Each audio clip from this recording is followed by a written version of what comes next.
Un spray peut-il vraiment venir à bout du virus de la Covid?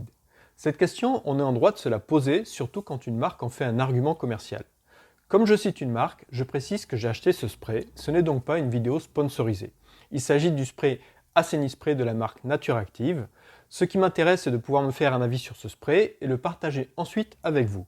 Mais ce n'est pas tout. Ce spray ayant pour vocation d'assainir l'air d'une pièce, on va en profiter pour comprendre les paramètres qui influencent la transmission d'une maladie contagieuse par voie aérienne, ce qui nous permettra ensuite de clarifier nos attentes par rapport à ce genre de produit. La première chose qu'on remarque est plutôt positive. Pas de carton, pas de plastique à l'exception du pulvérisateur, le contenant est en aluminium, pas de gaz propulseur puisqu'il s'agit d'un vaporisateur à piston qu'on peut voir facilement puisqu'il est possible de l'ouvrir, ce qui en facilitera la réutilisation une fois fini. Maintenant, regardons de plus près ce qui est marqué dessus. Et là, trois choses sautent aux yeux. Bio, 25 huiles essentielles et efficacité prouvée, élimine bactéries, virus, levures et moisissures. Bio, c'est évidemment une bonne chose, ça évite de retrouver des pesticides dans les huiles essentielles.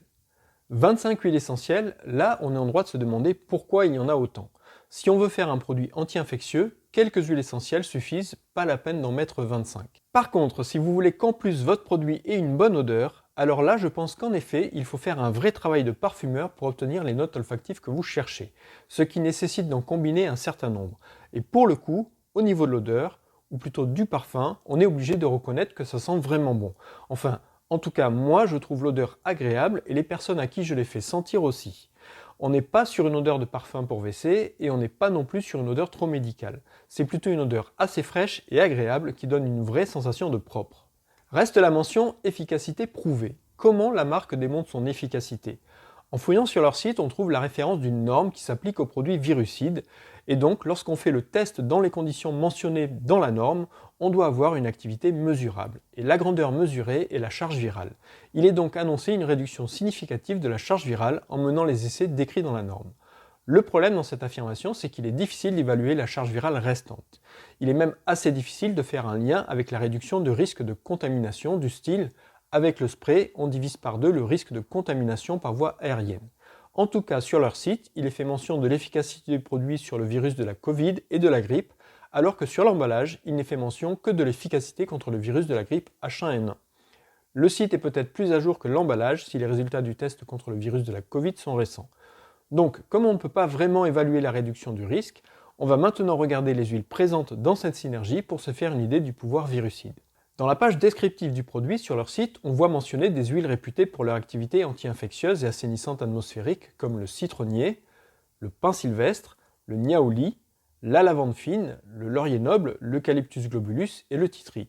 Quand je lis ça, je ne peux qu'approuver ce choix puisqu'on retrouve les 4 huiles que j'ai mis dans ma synergie préventive, laurier noble, eucalyptus radié, niaouli et titri. Donc rien qu'en lisant cette liste d'huiles essentielles, on imagine sans peine l'effet virucide.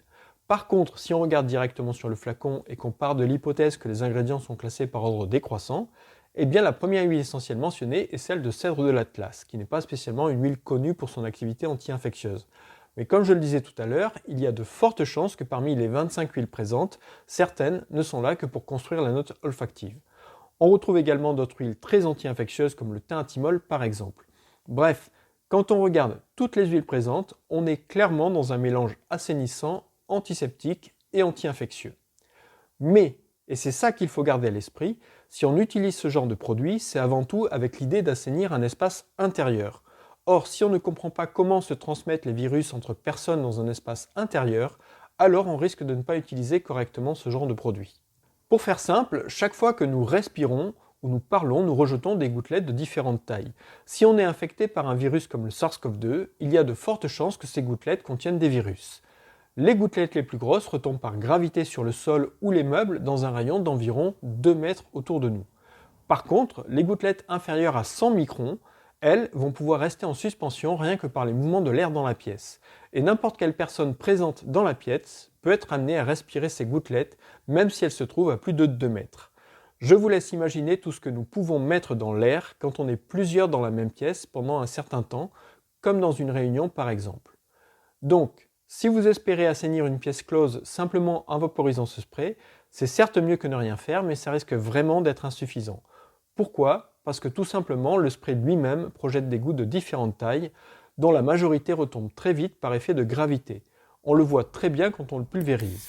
Donc n'espérez pas aller à la chasse au virus en suspension par 3 pulvérisations dans la pièce. Il est donc important quand vous utilisez ce genre de produit de pulvériser en hauteur pour permettre aux gouttes du spray de faire un plus grand trajet en retombant et augmenter les chances de rencontrer des micro-gouttelettes en suspension contenant potentiellement des virus.